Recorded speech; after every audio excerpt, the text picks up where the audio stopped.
Hey, we have here another integral from the MIT Integration Bee 2022. This was regular season problem 17. We have the integral of 4 sine x plus 3 cos x over 3 sine x plus 4 cos x dx. Okay, the thing I really notice here is just kind of the difference in the coefficients. What we kind of wish would happen is if this was just something we could cancel to 1 or a number, or it would also be nice if we could take the derivative, do a u substitution. I'd like to call this my u, but it's not going to quite work out because if you take the derivative of this, it's not lining up very well with the numerator.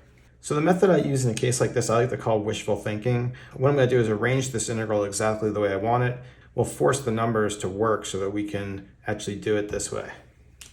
So the first piece, I'm going to write my denominator, 3 sine x plus 4 cos x.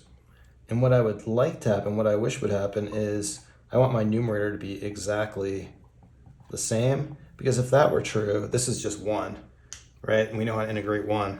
Okay, and for the second integral, we have our denominator here. For this one, what we're going to do is we'll do a u substitution.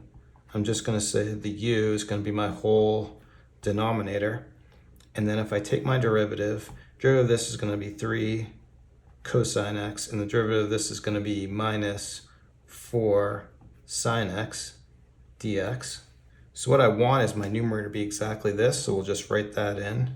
Okay, now at this point we have it set up exactly how we want, but there is a problem. Now if you were to try to add these back together, 3 sine x minus 4 sine x is minus 1 sine x. Well, we have a 4 there, and then 4 cos x plus 3 cos x is 7 cos x.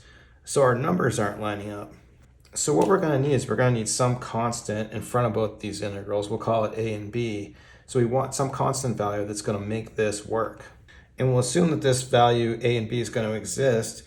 And so what we can do is kind of multiply this in, and we end up with just an algebra problem trying to solve for what our a and b are.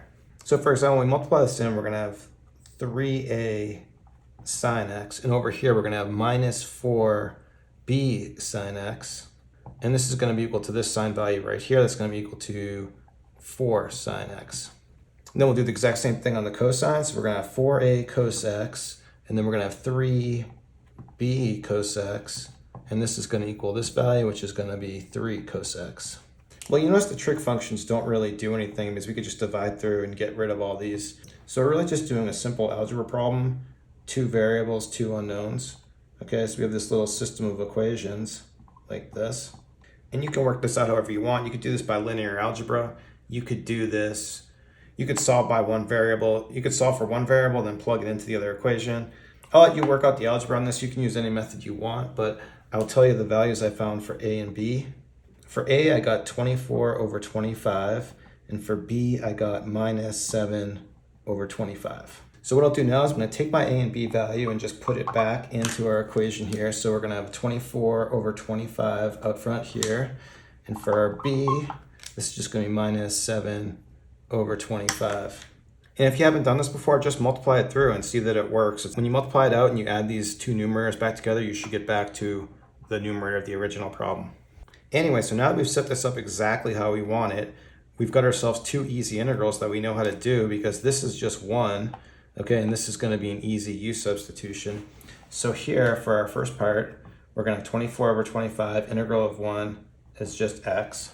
For the second part, we're going to have minus 7 over 25, and this integral is going to break down, we set it up as du over u, but we know for that second integral, this is going to be actually just natural log absolute value of u. And then so all we need to do to finish this off is we just need to back substitute. So for our final solution, we're going to have 24 over 25x minus 7 over 25, natural log absolute value 3 sine x plus 4 cos x. I'll sneak a plus c in there. And that's it, we're done. Okay, that was regular season number 17 from MIT. I really like that one. I actually have a quiz with problems of exactly this type. It's called Cramer's Rule Integrals. I'll provide a link to that in the description. Hope you check that one out. Thanks everyone for watching today. Have a great day.